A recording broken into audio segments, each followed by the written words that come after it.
Hello साथीहरू नमस्ते सन्चै हुनुहुन्छ अनि आज हेर्नुहोस् त मैले के बनाउन लागेको छु हामीले चाहिँ अब निबुवा साँधेर खान लागेको है साथीहरू आज चाहिँ यही फर्स्ट सिजनको निबुवा खान लागेको हामीले चाहिँ अनि मैले चाहिँ टक्क लाएर काटकुट गरेर चाहिँ मैले चाहिँ मरमसलाहरू हालेर चाहिँ मोलमाल गर्न थालेँ फेरि हातले मोल्यो भनेर घिन नमान्नु नि हात चाहिँ सफै छ है मेरो अनि टक्क हेर्नु त मोलेर चाहिँ यस्तो दामी देख्यो कि नखाने खाम टाइपको देख्यो तपाईँहरू चाहिँ मुख नरसाउनुहोस् है साथीहरू टाढा हुनुहुन्छ नि त अनि मैले चाहिँ बनाएर चाहिँ फर्स्टमै मैले चाखेँ यस्तो पर्फेक्ट दामी भयो थियो अनि दिदीहरूलाई चाख्न दियो कस्तो भयो भनेको त दामी भयो भन्यो अनि त्यसपछि सबैजना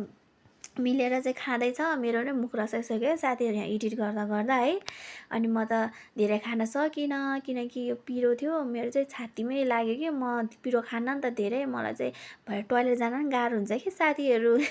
त्यही भएर मैले चाहिँ धेरै खाएन उनीहरू चाहिँ खाँदैछ खाँदा खाँदा लास्टमा चाहिँ अब सकिन लाग्यो धेरै थिएन नि त जम्मा दुईवटा त बनाएको अनि झोल बाँकी थियो उनीहरू चाहिँ झोल पनि खाँदैछ है अनि दिदी चाहिँ प्रेग्नेन्ट छ कि खास दिदीको लागि बनाओ उसले चाहिँ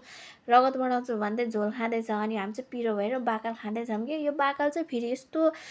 तितो थिएन कि मिठो टाइपको थियो अनि मैले नखाने मान्छेले धरि खायो कि यो बाकल अनि त्यसपछि दिदीले चाहिँ म पनि 1 पाउन्ड रगत बढाउँछु भन्दै है उसले नि टक्क झोल खाँदैछ कि है अनि आजको भिडियो चाहिँ यति नै हो कि बाई बाई।